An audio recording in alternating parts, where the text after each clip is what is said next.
Chris, welcome to InvestorStream. Iris Metals is the largest holder of lithium mining claims in South Dakota, specifically the Black Hills region, which is a historic mining district dating back to the 19th century. For those unfamiliar with the Black Hills history, can you just start by touching on the geology that you're seeing here across the portfolio and what makes the Black Hills such a prominent lithium district in your view? Well, Alex, it's the Black Hills of South Dakota is actually well known as a gold mining district.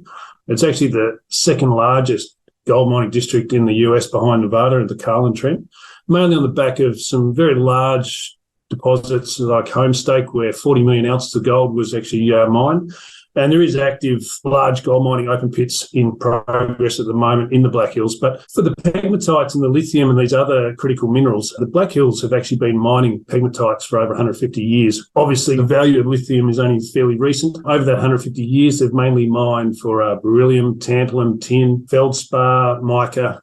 There is actually active ceramic grade feldspar mining that is going on in a fairly large scale within the Black Hills, and there's trucks coming through all the time with pegmatite. The state is actually very comfortable with particularly pegmatite mining. There's been so many, there's thousands of pegmatites that have been mined. There's over 25,000 pegmatites mapped in the Black Hills. Not all 25,000 of those pegmatites will have been mineralised with these LCT type of pegmatites, which host also the spodumene, the lithium spodumene. But they tend to come in these clusters or corridors. And through our use of the old USGS geological reports, which are mainly focused on things like beryllium and tantalum, etc., we're able to sort of locate these corridors with the best mineralisation of these LCT corridors and go out there and stake all these corridors. And we basically, Iris controls the majority of these, fertile LCT pegmatite corridors, along with a lot of old historic mines that were even mined for lithium back in the day. Lithium was actually mined for a couple of years in South Dakota,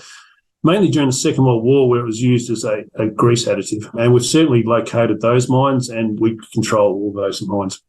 Thanks, Chris. Now, there appears to be some pushback in the US when it comes to advancing the relevant permits for mining. How do you work your way through that, and how has your experience been in that regard? Yeah, look, there seems to be a bit of bad publicity around in the US, particularly in the lithium. There is a large lithium deposit over in North Carolina that's having trouble getting their mining licenses granted.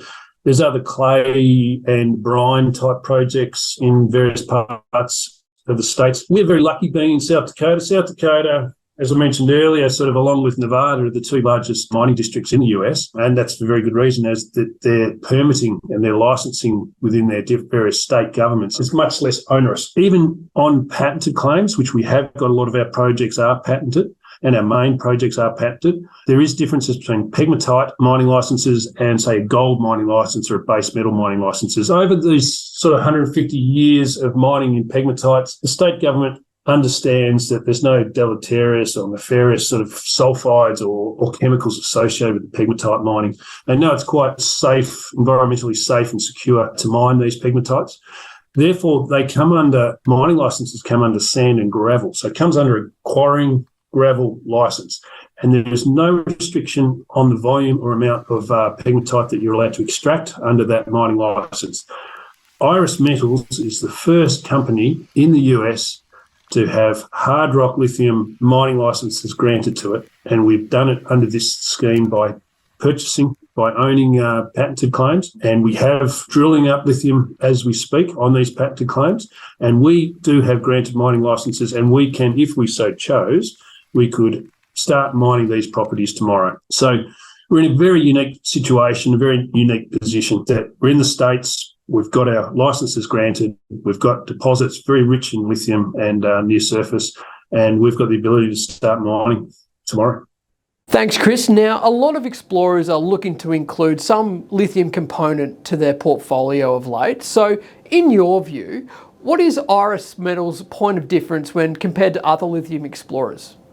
Well, we believe we've got two main advantages, two main points of difference. Obviously, location is a very important one. There's a lot of federal government. Obviously, the US government has openly said and publicly stated that they're looking for critical minerals and they're looking to secure their supply chain. They are brought in a lot of measures, and a lot of federal grants are on offer to encourage local sources, particularly local sources, or sources that have only been coming through an FTA country. Importantly, I think, is speed to market. From an economic point of view, we believe that our granted mining licenses, combined with our near-surface deposits. To emphasise that, we've just finished a 50-hole RC campaign. We released a lot of very, very good wide, up to 70 metres true width intersections of lithium over 1%, Li2O. So we've got wide, we've got near surface, no effects of the weathering. This means that these projects are fully licensed. We will be in the lowest quartile of mining costs, and importantly, we'll be bringing these production and bringing material into the US market at a time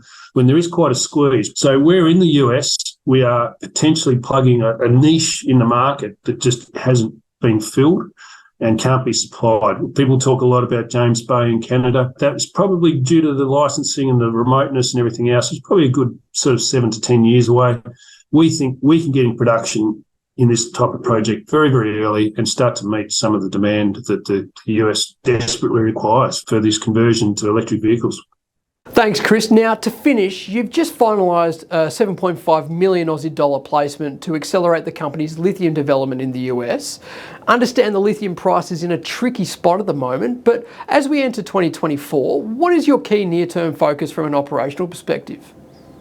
Yeah, so next quarter particularly, we're fully cashed up. We've got a lot of money in the bank. We're bringing additional rigs on site, and everything's basically focused on getting our mining studies, getting at least an initial scoping study, PEA type study, to start getting into production early. Speed to market is our main focus. We are seeing hydroxide plants. Elon Musk is building one down in Texas, and they're hopefully finishing it by next year. We've had discussions, and we think that there really is an opportunity there to sell our spodumene concentrate into a Texas plant, which would then very much be subject to a lot of subsidies from the US government.